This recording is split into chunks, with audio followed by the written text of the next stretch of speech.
Bonjour à toutes et à tous et heureux de vous retrouver pour ce nouveau rendez-vous hebdomadaire. Chaque semaine, vous le savez maintenant, le journal des luttes revient sur des combats sociaux, syndicaux qui agitent notre société et comme on a l'habitude de le faire, en donnant la parole à celles et ceux qui luttent au quotidien.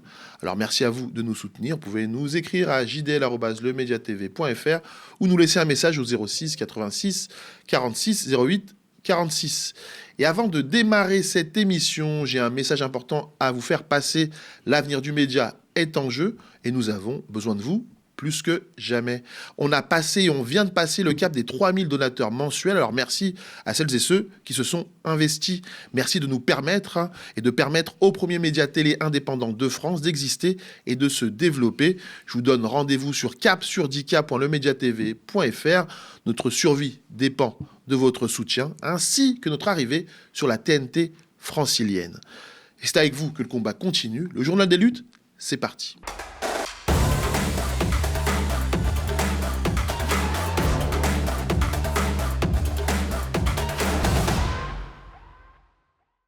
Cette semaine, dans le journal des luttes, on parle d'adoption internationale et de sa face cachée. Nous serons avec des membres du collectif Adoption, Justice et Réparation qui réclament l'ouverture d'une commission d'enquête parlementaire. Le journal des luttes, c'est maintenant. Qui sommes-nous vraiment? D'où venons-nous? Pour des milliers de personnes adoptées à l'international, ces questions restent sans réponse. Longtemps, l'adoption internationale a été présentée comme une formidable histoire de solidarité, celle d'enfants à qui l'on offrait une nouvelle vie. Mais derrière ce récit, des voix s'élèvent depuis plusieurs années pour dénoncer une réalité bien plus sombre. Des personnes adoptées devenues adultes racontent aujourd'hui des dossiers falsifiés, des familles biologiques qui n'ont jamais donné leur consentement, des adoptions illégales, parfois même du trafic d'enfants. Elles demandent que toute la lumière soit faite sur ces pratiques et réclament l'ouverture d'une commission d'enquête parlementaire. On en parle aujourd'hui avec nos invités, Julie, Sarah et Claire, membres du collectif Adoption, Justice et Réparation. C'est parti pour l'entretien.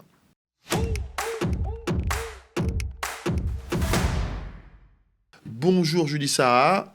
Bonjour Claire. Bonjour. Merci d'être avec nous.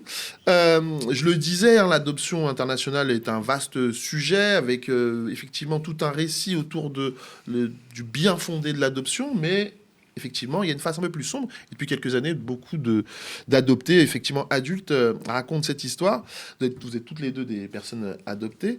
Est-ce que, rapidement, pour qu'on puisse mieux comprendre le contexte, vous pouvez nous raconter brièvement votre histoire, sans rentrer forcément dans tous les détails, mais au moins qu'on comprenne un peu ce qui vous a amené à créer ce collectif? Alors, moi, je m'appelle Julie Sarah. J'ai été adoptée en 2003 d'Éthiopie à l'âge de 6 ans. Donc, j'ai des souvenirs. Et du coup, j'ai publié un livre qui s'appelle Sarah et Tsega en 2020, qui, en fait, avec mes parents adoptifs, on pensait vraiment qu'on vivait ça. On était les seuls à vivre ça, qu'on était isolés. Et en fait, on avait dissimulé que ma mère était vivante sur les papiers. Sauf que moi, j'avais souvenir de tout ça. Et en fait, le livre a fait écho auprès des adoptés. Et ça a créé un peu un bazar. Et à partir de là, moi, j'ai vu le nombre d'adoptés qui venaient vers moi en me sollicitant, mais des personnes adoptées du Guatemala, de Corée du Sud, etc. Et je m'étais dit, mais qu'est-ce que c'est que cette avalanche? J'avais 23 ans à cette époque-là. Et après, on est rentré dans des procédures judiciaires. Et après, aujourd'hui, maintenant, on a un collectif qui s'appelle Adoption au pluriel, Justice et Réparation. Et en fait, on a inclus les adoptions internationales sous CAFALA et en plus des adoptions sous X, parce que c'est un système qu'on veut remettre en question, parce qu'il y a vraiment ce regard du sauveur blanc dans l'adoption internationale. Et ce sauveur blanc, aujourd'hui, on considère qu'il ne se remet pas en question et il n'essaye pas de voir la complexité de ces adoptions, et c'est tout ce qu'on réclame avec cette commission d'enquête sur les adoptions illégales et illicites en France des années 50 jusqu'à aujourd'hui. Alors mon parcours, moi je suis née sous X, donc ici en France en 99 avec une sœur jumelle. Jusque-là, rien d'anormal, jusqu'à ce qu'en 2022, je retrouve ma grande sœur biologique suite à un test ADN. 3 mois plus tard, les tests ADN étaient définitivement interdits sur le territoire français. Donc, c'est-à-dire qu'à 3 mois après, je ne rencontrais jamais ma sœur, qui habitait à 90 km de chez moi, qui est née dans le même hôpital, qui a eu la même famille d'accueil que moi, qui a les 2 mêmes parents que moi, qui a grandi seule de son côté. Là où nous, on était 2 par chance, mais on n'aurait jamais pu savoir, puisqu'il n'y a pas d'obligation de laisser des informations, alors que cette fille-là est née 11 mois auparavant. Ouais. Et il n'y avait pas moyen de faire le lien. Et ça, c'est vrai que moi, j'ai apporté quand même ce combat-là. Je ne pensais pas que ça en était un jusqu'à ce que je la retrouve, évidemment. Si j'ai rejoint Adoption, Justice et Réparation, c'est déjà parce que j'ai rencontré Julie Sarah lors d'une interview, parce que je lui ai donné la parole sur Adopter, le média dont je suis la fondatrice, Adopter Média. Et son histoire a résonné avec celle de plein d'autres, puisque des personnes adoptées à l'international, par Kefala ou sous X, j'en ai reçu une soixantaine en fait en 1 an et demi. Ce serait pas un problème si ce n'était pas récurrent. Si les choses dont Julie Sarah m'a parlé ne résonnaient pas avec d'autres histoires. Et c'est là où je me suis dit, effectivement, on est bien loin de l'histoire de l'adoption individuelle comme simplement une volonté de faire famille, un truc très judéo-chrétien où voilà, on arrive à nouer une famille, là où aussi se rejoint aussi parfois le complexe du sauveur blanc. Donc moi voilà, c'était important de porter ce combat-là au-delà de mon travail de journaliste, puisque en fait, c'est tous les jours en fait, que j'ai des personnes en larmes qui me téléphonent pour me dire c'est la première fois que je peux en parler. C'est la première fois que je comprends que ce que j'ai vécu, en fait, c'est pas normal. Vous parliez toutes les deux de adoption par Kefala. Qu'est-ce que c'est exactement? Ah oui, donc l'adoption par kafala, c'est une façon d'adopter dans l'islam où on ne doit pas changer le nom de famille des personnes adoptées. C'est un peu comme une sorte d'adoption simple où on ne coupe pas spécialement le lien avec son identité. Du coup, la falsification normalement est interdite, mais bien sûr, il y a eu tellement de choses qui n'ont pas été dans les règles que tout n'a pas été fait correctement. Justement, vous parlez d'adoption parfois illégale, même de faux consentement, mais concrètement, on parle de quoi? À quoi ça correspond? Alors, les adoptions illégales et dites illicites, il faut savoir qu'en 2021, avec un collectif, un ancien collectif avec lequel je travaillais, nous avons lancé une pétition pour demander à l'État français d'ouvrir une commission d'enquête sur les adoptions illicites et illégales des années 60 jusqu'à aujourd'hui. Et à la place de nous permettre d'avoir cette commission d'enquête, l'État nous a permis d'avoir une mission d'inspection interministérielle. Donc, il y a eu des conclusions qui sont sorties en 2024 et ce rapport indique clairement qu'il faut une commission d'enquête indépendante. Du coup, il faut continuer les travaux. Sauf que depuis 2024, nous n'avons aucune nouvelle de l'État français. Personne ne nous répond. Du coup, nous, on a décidé avec le collectif de saisir les parlementaires et de demander une commission d'enquête parlementaire sur les adoptions illégales et illicites. Donc, il faut savoir que les adoptions illégales et illicites, on ne sait pas vraiment juridiquement ce à quoi ça regroupe. On a déjà demandé aux parlementaires qu'est-ce que vous appelez illicite. Mais je pense qu'en fait, ça va de falsification de dossier, c'est-à-dire des changements d'âge, des parents biologiques dissimulés sur les papiers disant qu'ils sont morts de maladie, d'accident, toujours des histoires très misérabilistes. Et après, ça va carrément de l'adoption illégale et des trafics d'enfants, où il y a eu au Sri Lanka des fermes à bébés, etc. Donc ça regroupe quand même une palette qui est très, très, très large. La loi, elle a un peu évolué, il me semble, sur la question de l'adoption. Il y a des pays avec lesquels, aujourd'hui, qui ne permettent plus d'adopter leurs enfants, nés sur leur sol. Ils ne peuvent plus partir forcément à l'étranger. Il y a des changements, je pense, dans certaines lois, selon certains pays. En fait, il faut savoir que, justement, suite à ce rapport sur des adoptions illicites, l'État, en 2022, a, par exemple, interdit les adoptions individuelles. C'est-à-dire, il faut savoir qu'il y a des agences d'adoption qu'on appelle les organismes d'adoption autorisés, ou que marginalement on appelle aussi les associations. Et par contre, dans les pays sources, parfois on les appelle carrément des agences, comme si c'était des agences où on récolte des enfants. Et après, il faut savoir qu'il y a beaucoup de parents adoptifs qui ont adopté d'une façon individuelle, c'est-à-dire directement, il n'y a pas d'intermédiaire. Et souvent, c'est des avocats. Et en fait, ils ont interdit ça récemment. Donc, ça date des années 2020-2022. Donc, il y a eu des petites choses qui ont été un peu mises en place, mais ce n'est pas suffisant. Aujourd'hui, on peut vraiment avoir peur que des enfants adoptés ne soient pas protégés lorsqu'ils viennent d'ailleurs. Enfin, moi, je me souviens de tout mon parcours d'Éthiopie, parce que j'avais 6 ans, jusqu'à en France, que je suis arrivée chez mes parents adoptifs en Normandie. Et ce que l'association raconte et moi, mes souvenirs, n'ont aucun rapport. D'accord. Je veux dire, moi, mon adoption a été plus ou moins clandestine, comme ça a été le cas pour beaucoup d'enfants. Et j'ai un exemple assez parlant d'adoption individuelle au Sri Lanka. Donc, une personne que j'avais reçue en interview l'année dernière, qui, elle, ses parents suisses sont venus la chercher dans un bus au Sri Lanka. Donc là, on ne peut pas parler d'autre chose que d'une adoption clandestine, une adoption qui est illégale. Ce n'est pas possible autrement. Vous avez organisé un colloque au moment où on enregistre cette émission, pour être très honnête. Le colloque n'a pas encore eu lieu, mais l'émission sera diffusée après que le colloque ait eu lieu. Quel est le but de ce colloque, Claire ? Alors, le but de ce colloque, c'est d'abord d'expliquer qu'on travaille avec Louis Boyard, qui en fait a décidé de s'allier avec nous sur cette cause. Le but, c'est de faire comprendre au grand public que les adoptions illégales et illicites, ce n'est pas anecdotique. Qu'il y a un système, on vient dénoncer un système, ce système, il a broyé des générations, et ce depuis les années 60. J'ai reçu des personnes âgées aujourd'hui de 40-50 ans qui n'ont jamais entendu parler de ça avant, qui pensaient être les seuls, et non, véritablement, c'est un système. Donc on vient parler de ça, que bien sûr que des adoptions se passent bien, évidemment, il y en a, mais que celles qui se passent mal, elles ont broyé des gens, et qu'aujourd'hui, il faut que ces personnes obtiennent réparation. Et notamment l'année dernière, Karine Lebon, qui est la députée de La Réunion, a permis d'obtenir, je dirais, un début de réparation pour les enfants de la Creuse, les enfants réunionnais qui ont été exilés de La Réunion pour repeupler la France du vide. Donc l'idée, en fait, c'est de dire, nous aussi, la grande famille des adoptés, entre guillemets, on a le droit d'obtenir justice et réparation, comme le nom du collectif l'indique, en fait.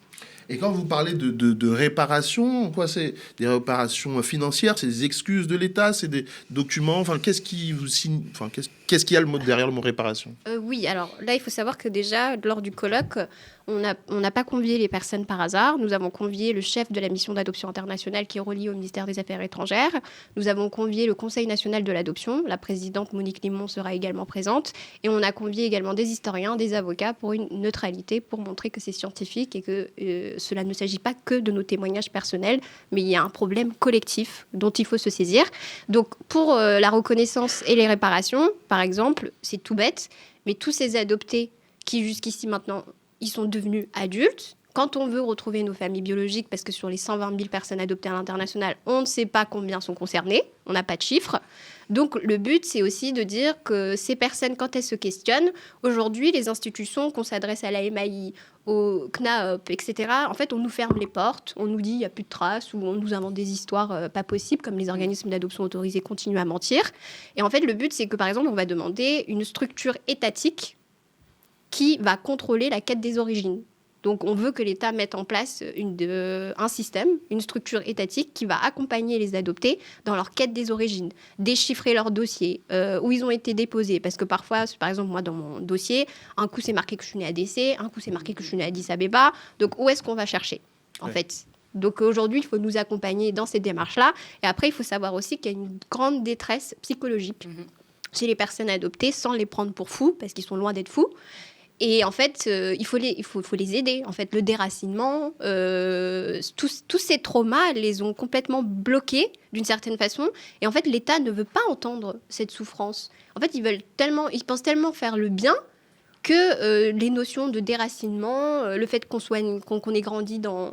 moi, j'ai grandi chez Daniel et Chantal en Normandie, à la campagne.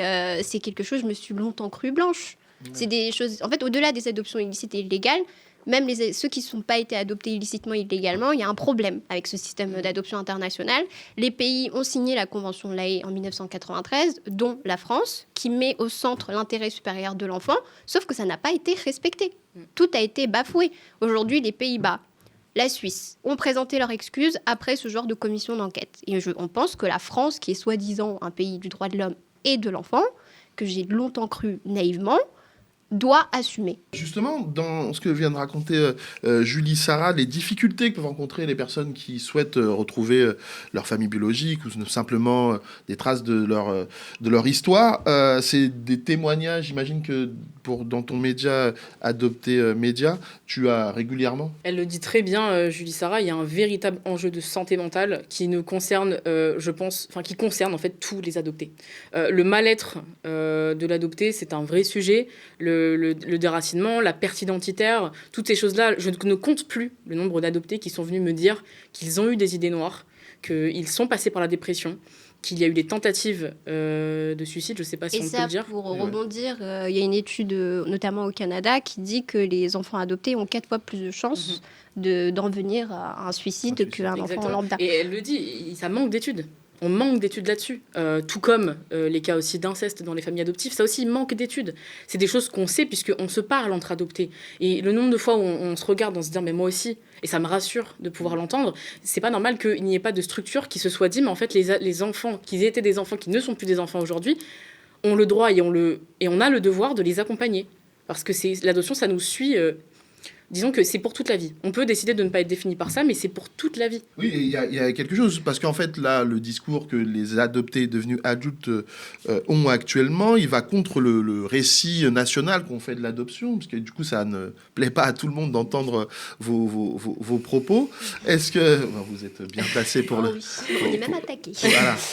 D'ailleurs, vous êtes attaqué par qui, par quoi, qui sont les gens qui s'opposent un peu à vos discours? Je pense que tu peux commencer, Oui. et je rajouterai aussi après. Alors, moi, j'ai été adoptée par une association qui s'appelle Les Enfants de Reine de Miséricorde, qui est une association contre laquelle je n'ai jamais eu de problème auparavant quand j'ignorais le système de l'adoption internationale. Et depuis que j'ai porté plainte en 2021 contre eux et que désormais on est à 15 plaintes, et bah, ça dérange. Et en plus, c'est une association...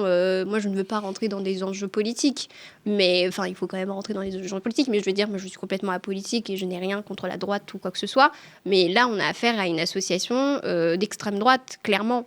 Et moi, j'ai entendu des témoignages d'adoptés qui ont été adoptés par cette association où leurs parents adoptifs les appelaient petites négresses. Ouais. C'est pas possible. Moi, mes parents adoptifs l'ont pas fait. Mais j'ai le droit aussi de porter la parole pour tous les enfants que j'ai entendus. J'ai entendu parler aussi de viol. Certains enfants adoptés ont été violés par leurs parents adoptifs. Donc, c'est des choses qu'on... Et en fait, on est attaqué parce enfin, moi, je sais que j'ai beaucoup été harcelée par certains membres de cette association. Et donc, il y a une pression aussi politique parce qu'on veut pas changer le regard qu'on a sur l'adoption internationale. Mais moi, justement, moi, je fais partie d'une nouvelle génération. On fait partie avec ce collectif d'une nouvelle génération. Et justement, nous, on ne veut pas de ça. On veut un récit qui soit honnête. On veut se réapproprier nos histoires. Et moi, j'entends que certains enfants ont été abandonnés. Je n'ai rien contre ça. Mais j'ai également vu qu'il y a beaucoup, beaucoup, beaucoup d'enfants adoptés dont les parents biologiques ont été dupés. Et il y a beaucoup de parents. Moi, j'ai été, il y a 4 mois, en Éthiopie, retrouver ma mère biologique, que j'ai revue pour la première fois, et j'en ai profité pour enquêter sur place. Et il y a beaucoup de familles biologiques éthiopiennes qui sont toujours à la recherche de leurs enfants. On avait reçu, pour suivre il y a quelques numéros du journal des luttes, Raya Moulou, qui aussi me racontait cette histoire où effectivement ses parents n'étaient pas forcément au courant qu'il allait être mis à l'adoption. On parlait des attaques, toi-même. Alors, avec ton média, on peut t'attaquer sur ces témoignages? M'attaquer directement, moi, non. Attaquer l'idée qu'on puisse remettre en question le système de l'adoption au global, oui. Donc il y a certains parents adoptifs, mais aussi certains adoptés, qui eux n'ont pas envie d'entendre parce qu'ils se sentent remis en question dans leur adoption, dans le sens vraiment de l'essence même. Ils ont l'impression d'avoir été sauvés, pour beaucoup, ils le disent, hein. Ils assument de dire j'ai été sauvé et je n'irai jamais contre ça, parce que voilà, chacun son ressenti. Mais beaucoup n'acceptent pas qu'on puisse dire que l'adoption peut être une souffrance pour d'autres. Parce que pour eux, c'est une chance, véritablement une chance. Donc, il y a certains adoptés, et donc certains parents, évidemment, et même parfois, même pas forcément des parents, mais des personnes d'une autre génération, entre guillemets, qui voyaient l'adoption comme, justement, ce truc de « on vient sauver les enfants d'Afrique ». Je mets de gros guillemets. Hein. On va sauver les enfants en Afrique, donc c'est forcément... avec toute aussi parfois une fierté chrétienne, etc.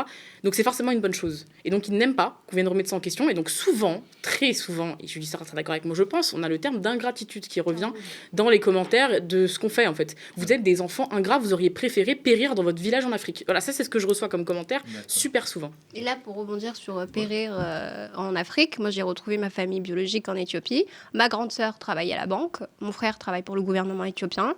Ils aident notre mère. Ils nous ont cherché toute leur vie. Parce que j'ai pas été adoptée toute seule. J'ai été adoptée avec ma petite sœur, qui a un autre regard que je respecte. Mais ces personnes-là, il faut arrêter de les faire passer tout le temps pour des personnes misérabilistes. Et je suis désolée de dire ça, mais moi, j'aurais honnêtement préféré rester dans une famille, même si j'étais beaucoup plus pauvre, et ne pas avoir tous ces traumatismes que j'ai et que j'ai travaillé beaucoup pour me sortir de tout ça. Mais il faut cesser quand même ce regard misérabiliste. Il y a certains enfants qui ont été retrouvés dans la rue. Ce n'est pas notre cas. Vous parliez tout à l'heure des parents adoptifs. Est-ce que parfois, est-ce qu'ils sont, d'après ce que vous pouvez savoir ou d'après les témoignages que vous pouvez avoir, sont complices de ce système quand on parle des adoptions illégales ou sont eux-mêmes parfois victimes de ce système? Les deux, en fait. Clairement, les deux. Il y en a beaucoup qui ne savaient pas. Alors, je prends l'exemple de mes parents. Eux, on leur a proposé, avant de nous adopter, de faire une adoption au Mexique pour 30 000 euros. Et mes parents ont refusé tout de suite en disant on n'achète pas un enfant. Donc là, pour moi, c'est des personnes qui sont conscientes, sans savoir qu'il y a un système, ils sont conscientes que mais c'est pas logique. On n'achète pas un enfant. Tout comme ils n'achèteraient pas un animal, on n'achète pas un enfant. Donc il y en a qui sont vraiment pas au courant. Ça, on peut pas le nier. Oui. Vraiment, je pense beaucoup. Ça, ouais, je suis d'accord. Et pour revenir encore une fois à un exemple que je donne celui de mes parents, parce que c'est ce que j'ai vécu, même si j'ai entendu énormément de témoignages qui vont dans ce sens. Moi, j'ai questionné mon père. Quand il m'a offert à 18 ans mon dossier d'adoption, pour être tout à fait transparent avec moi, à l'époque, je ne l'avais pas regardé. Mais après je me suis dit, après la sortie de mon livre, tu vas peut-être regarder le dossier. Et à partir de là, j'ai regardé le dossier et j'ai dit à mon père, mais comment vous n'avez pas pu voir toutes ces erreurs ? Et mon père, il était complètement halluciné. Il m'a dit, on a fait confiance à l'État. Il m'a dit, on a eu notre agrément, la mission d'adoption internationale a validé. Après, on nous a proposé tel nombre d'organismes d'adoption autorisés. On a pris celle qui est la plus proche. Du coup, là, c'est là où je me suis rendu compte que certains parents adoptifs pouvaient vraiment se faire avoir. Après, il faut savoir aussi que j'ai beaucoup, surtout en côtoyant le milieu des députés, etc., il y a eu beaucoup de pression de parents adoptifs auprès de l'État. Parce qu'il y a beaucoup de demandes, il y a beaucoup plus de demandes en Occident que finalement que d'enfants peut-être adoptables qu'il y a dans le monde. Et en fait, les parents adoptifs écrivaient à des ambassades, à des consulats pour leur mettre la pression, pour leur dire ça suffit, il nous faut des enfants. Donc d'un côté, comme tu dis, il y en a qui ont fait pression, mais il y a aussi ceux qui véritablement ont adopté des enfants pour en faire des esclaves. Ah oui, ça existe aussi, ça on peut pas le nier, notamment dans les cas des enfants de la Creuse, on va pas le nier. Il y a quand même des parents, des personnes, j'ai même pas envie d'appeler ça des parents, qui ont véritablement été chercher des enfants pour des raisons vicieuses. Des raisons de avoir envie d'avoir un esclave à la maison pour faire toutes les tâches ménagères, ou alors un esclave sexuel parfois aussi. C'est arrivé, ça arrive malheureusement. Donc on peut pas nier le fait qu'il y a beaucoup de personnes qui ont aussi menti sur leur évaluation sociale pour pouvoir avoir des enfants, alors qu'ils n'étaient pas en capacité de le faire, en fait. Donc, il y a du vice aussi. Et justement, selon vous, qui porte la responsabilité de ces dérives ? C'est les États, c'est les organismes d'adoption, c'est les intermédiaires. Qui est responsable de tout ça ? Le rapport sur les adoptions illicites et illégales qui a été publié en 2024 reconnaît un manquement collectif de l'État français. Après, nous, justement, avec cette commission d'enquête parlementaire, on veut aller plus loin parce que, justement, en étudiant, en parlant avec les historiens Yves Dénéchère, etc., on s'est rendu compte quand même qu'il y avait des alertes. Les ambassades, les consulats étaient au courant. Nous, on a vu des lettres écrites qui signalaient. Donc, en fait, nous, ce qui nous a le plus choqué quand on s'est confronté à l'État, c'est que tout le monde était au courant. Donc nous, en tant qu'adoptés, aujourd'hui, on est devenus adultes. Il y a quand même une volonté de nous infantiliser, dire que soi-disant... c'est pas pour tout le monde, etc. Mais dans ce cas-là, sur les 120 000 adoptés à l'international, faites une enquête, dites-nous, il y a combien de pourcents ? Ce serait bien de savoir un peu plus précisément. Est-ce qu'aujourd'hui, vous estimez, même s'il y a beaucoup de choses qui sont à faire, qu'il y a des choses qui garantissent le fait que ces dérives ne se reproduisent plus ? Pour ça, en fait, encore une fois, c'est ce que dit aussi l'historien Yves Dénéchère. Depuis 20 ans, la seule nouvelle chose qui rentre dans ce système d'adoption internationale, c'est la parole des personnes adoptées. Donc désormais, en fait, il faut nous écouter. On a les solutions à vous proposer. Il faut nous aider, il faut mettre les moyens. Il faut que la France se reconnaisse. Moi, l'ancien chef de la MAI, la mission d'adoption internationale, quand j'ai eu lors de la remise du rapport sur les adoptions illicites, il m'a regardée parce que j'étais pas contente de ce rapport. Et je lui dis, mais non, on a demandé une commission d'enquête. On n'a pas demandé une mission d'inspection interministérielle. Et il m'a regardé en me disant, vous savez, mademoiselle, la France reconnaît, mais ne s'excuse pas. Donc ça, c'est quand même un peu violent de se prendre ça à 24-25 ans, alors qu'on croit en la France, au pays du droit de l'homme et de l'enfant. Donc au bout d'un moment, l'enfant n'a pas de parti politique. L'enfant est innocent et tous les partis politiques doivent protéger les enfants. Et aujourd'hui, tout ce qu'on fait, nous, on est devenus adultes. C'est un peu plus ou moins trop tard pour nous. Mais il y a encore, moi, j'ai des parents adoptifs qui m'écrivent. Leur enfant a 12-13 ans, il a la même histoire que moi. Comment ils gèrent ça ? J'ai un élément de réponse sur le est-ce que ça va mieux. J'avais discuté avec le conseil départemental, enfin le service d'adoption du conseil départemental de Seine-et-Marne qui m'avait dit aujourd'hui, par exemple, sur les enquêtes sociales, parce que c'est un vrai sujet, l'enquête avant adoption pour obtenir l'agrément, elles sont plus poussées qu'elles l'étaient avant. En tout cas, c'est ce que me dit ce conseil départemental. Donc je pense que les collectivités territoriales sont peut-être mieux formées. Et elle me disait que, par exemple, maintenant, pour les... Donc déjà, les chiffres parlent d'eux-mêmes. Les cas d'adoption internationale sont en chute libre, il n'y a presque plus rien. Et elle me dit, c'est parce qu'en maintenant, on fait un vrai travail de matching. Alors moi, j'ai envie de la croire. Il y a un vrai travail de matching entre le parent et l'enfant, là où avant, elle m'avait donné cet exemple. Avec un sac à dos et un rêve, on pouvait arriver dans un pays d'Afrique et repartir avec un enfant le jour même. Ou au Vietnam, ou en Chine. Ça se passe plus comme ça aujourd'hui. Donc je pense que là-dessus, c'est quand même rassurant que la parole des adoptés, et Julie Sarah le dit bien, soit de plus en plus importante et qu'elle fasse en sorte qu'on ne puisse plus dire qu'on ne savait pas. Là, on discute, on parle beaucoup de ce système de l'adoption internationale, mais est-ce que dans ce combat, vous remettez en cause l'adoption en elle-même ou ce que vous exigez, c'est plutôt qu'elle soit plus transparente ?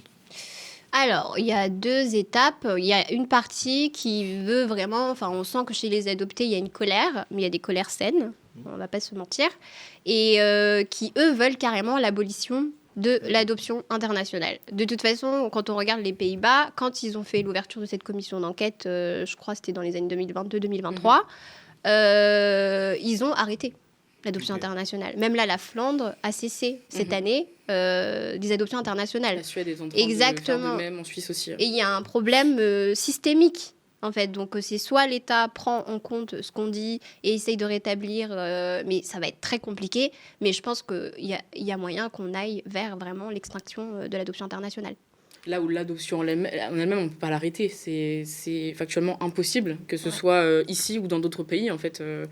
Je pense pas que ce soit souhaitable, en vérité, de dire on ne veut plus qu'il y ait d'enfants qui soient adoptés. Enfin, en fait, il faut on veut que ça soit éthique. Exactement. Et après, moi, je pense que là, pour l'instant, moi, personnellement, la position que j'ai dans le collectif, c'est de dire en l'état ou en l'état actuel, ce n'est plus possible. Il faut faire un arrêt et réfléchir tous ensemble. Parce que j'ai l'impression que l'adoption internationale et la Convention de la Haye, ils ont été réfléchis autour d'une table, mais sans trop prendre en compte l'intérêt vraiment de l'enfant. Et c'est vraiment avoir un enfant à tout prix. En fait, il y a un problème en Occident où la famille, c'est-à-dire que la personne, les couples qui n'ont pas pu adopter, ils ont échoué. Et en plus de ça, il y a un gros problème chez les parents adoptifs, c'est que souvent, ils n'ont pas fait le deuil de l'enfant qu'ils ne pouvaient pas avoir. Donc, ils vont projeter quelque chose sur cet enfant qui vient de l'autre bout de la planète et il ne va pas se sentir bien. Donc, il y a un gros problème, il faut se questionner. Effectivement, je trouve que du coup, c'est très important le travail que vous faites parce que ça va permettre, je l'espère, de pouvoir un peu changer les mentalités autour de l'adoption. Donc, vous proposez, je le disais en début, on en a parlé un tout petit peu au début, de créer une commission d'enquête parlementaire. Vous avez cité Louis Boyard. Est-ce que vous êtes soutenu justement par d'autres élus Ah oui, ça par contre, c'est aujourd'hui, on est quand même dans un contexte où on est bientôt aux élections présidentielles. Et du coup, on sent quand même, parce que pour une commission d'enquête, il faut quand même une majorité qui vote pour l'ouverture de cette commission d'enquête. Et on s'aperçoit, par exemple, on a envoyé des mails à tous les députés de tout parti. Et souvent, tout LFI, bien sûr, a signé. Okay. Mais par contre, on a des réponses qui sont quand même un peu lunaires, qui viennent d'autres partis politiques. Par exemple, on aimerait que le PS nous soutienne. Il faut savoir que le PS, ils ont déjà déposé, il y a quelques années, la même proposition de résolution avec un couple de parents adoptifs. Qui a malheureusement n'est pas allé jusqu'au bout parce que la députée en question n'a pas été réélue après la dissolution. Donc normalement, ils sont quand même censés nous soutenir. Donc là, aujourd'hui, ce qu'on demande, c'est un enfant n'a pas de parti politique. Donc on veut juste que tous les partis politiques s'unissent autour de ces questions et c'est tout ce qu'on demande. Du coup, là, vu que pour l'instant, il n'y a que LFI qui vous a répondu favorablement, il y a d'autres démarches que vous comptez faire pour justement essayer de convaincre tous ces élus de gauche ou pas d'ailleurs. Déjà, le PS, je pense qu'on a certains membres du PS il y en a une qui nous a répondu plutôt qu'elle continuera à suivre l'affaire parce qu'elle avait déjà suivi l'affaire sur les rapports sur les adoptions illicites et illégales. Après, moi, je pense que la mentalité doit changer également sur l'adoption internationale, c'est-à-dire dans les films, dans la société. Et c'est aussi, on voit bien que les personnes qui ne sont pas concernées par l'adoption internationale, depuis qu'on a quand même envahi l'espace médiatique depuis quelques années. Et en fait, on voit dans les commentaires que les Français ne sont limite pas informés du passage de l'enfant, par où il passe, les administrations, comment ils ferment les yeux. Et en fait, le but, c'est d'éduquer pour l'instant. Oui, en fait, on est un peu hors des luttes, étrangement, alors qu'on fait partie, enfin, comme on le dit parfois, on est un peu le degré le plus haut de l'immigration. Et c'est quand même un sujet de société qui est intéressant. Et en fait, on a l'impression qu'effectivement, les gens ne sont pas au courant, mais c'est pas anormal, parce qu'en fait, on n'a jamais vraiment communiqué là-dessus. En tout cas, les partis politiques ne se sont jamais intéressés véritablement à nos questions.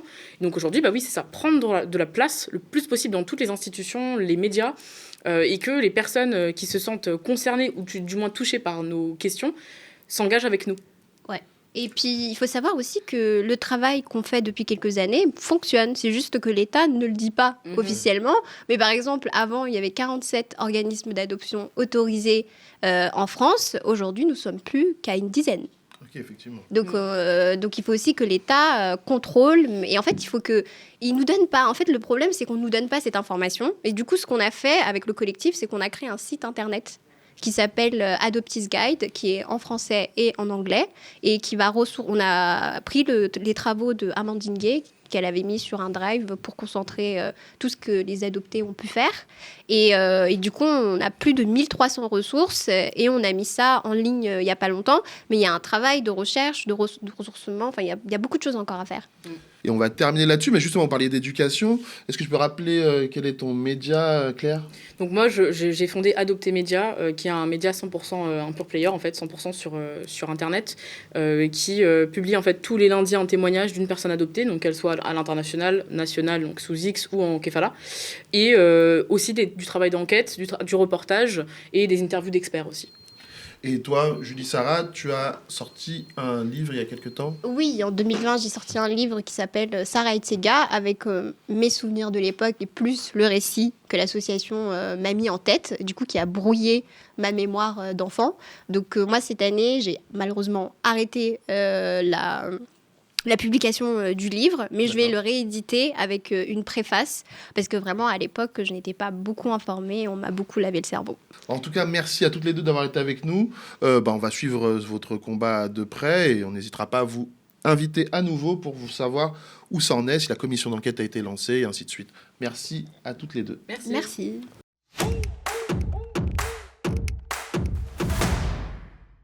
Encerclé par les drapeaux de la Confédération paysanne et de ses organisations sœurs, le Parlement européen de Strasbourg a vu déferler mardi la colère du monde paysan.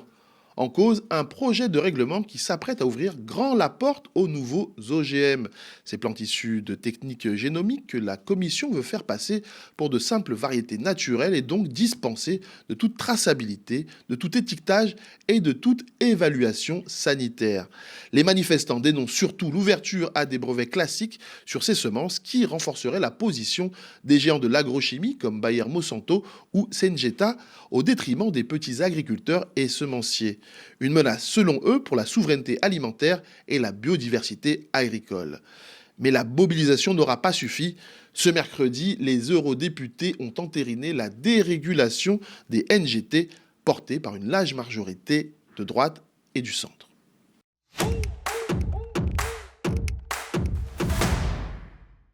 À Brest, un rassemblement a eu lieu lundi dernier devant le tribunal correctionnel où se tenait l'audience sur le RSA en Finistère. 6 allocataires ainsi que la CGT 29 ont porté plainte contre Maël Decalan, président d'hiver droite du conseil départemental, pour harcèlement moral institutionnel. Cette plainte fait suite à un plan RSA lancé par Maël Decalan, augmentant les contrôles officiellement pour intensifier l'accompagnement des bénéficiaires. Les plaignants lui reprochent des radiations et des contrôles excessifs visant à les dissuader de recourir à leurs droits. En réponse, Maël Decalan a porté plainte contre Ludovic Morin, secrétaire général de la CGT 29. Ce contentieux est particulièrement scruté à l'échelle nationale, plaçant la décision de justice à venir sous le feu des projecteurs. Après un premier rassemblement le 30 mars dernier, la CGT 29, le PCF 29 et la Confédération paysanne ont donc appelé à une nouvelle mobilisation ce lundi.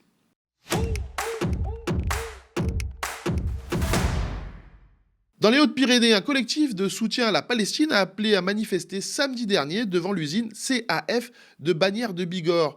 Les organisateurs dénoncent les activités du groupe espagnol engagé dans le développement du réseau de tramway à Jérusalem-Est, qu'ils considèrent comme une participation à la colonisation des territoires palestiniens occupés. Après un rassemblement devant le site industriel, une manifestation a rejoint le centre-ville. Soutenue par plusieurs organisations, parmi lesquelles l'Association France-Palestine Solidarité, la Ligue des droits de l'homme, Attaque, la CIMAD ou encore le Mouvement de la paix, la mobilisation réclamait notamment le respect du traité sur le commerce des armes et dénonçait les liens économiques avec Israël dans le contexte de la guerre à Gaza. Et donc d'ailleurs, merci à notre correspondant citoyen Benjamin Florian Cyr pour ces images de la manifestation. Merci Netanyahou, nous on est là, pour l'honneur des Palestiniens et pour les peuples du monde entier. Solidarité.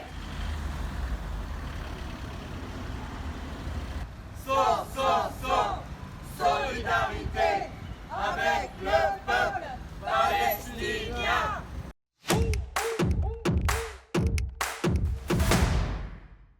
Nos correspondants citoyens nous fournissent des images, mais aussi des infos, car nous ne pouvons pas être partout. Et Tanguy Daven nous a alertés sur l'arrestation plus que musclée de militants antimilitaristes en Haute-Savoie. 13 militants antimilitaristes ont été interpellés dans la nuit du 12 au 13 juin après une action menée sur le site de l'entreprise Nicomatic, sous-traitante de l'industrie de l'armement. Selon les témoignages recueillis par le média Reporter, plusieurs d'entre eux dénoncent des violences lors de leur arrestation par le GIGN. Coups, insultes, humiliations et privations. Placés en garde à vue, ils seront jugés le 3 novembre prochain devant le tribunal de Thonon-les-Bains. Les militants entendaient dénoncer le rôle de Nicomatic dans la fabrication de composants utilisés dans l'industrie militaire et réclament l'ouverture d'une enquête sur les conditions de leur interpellation. C'est la fin de cette édition du Journal des Luttes. Merci de nous avoir suivis. On se retrouve la semaine prochaine pour un nouveau numéro. Je vous souhaite une très belle journée sur le média et n'oubliez pas de nous soutenir dans notre campagne. Nous avons besoin de 10 000 donateurs. Vous êtes déjà 3 000 donateurs à nous faire confiance. Alors merci à vous. Grâce à vous, nous pourrons survivre et continuer à proposer des programmes comme celui-ci et des programmes comme celui-ci bientôt peut-être sur la TNT francilienne. Je vous remercie. Et je vous laisse avec la suite des programmes du média.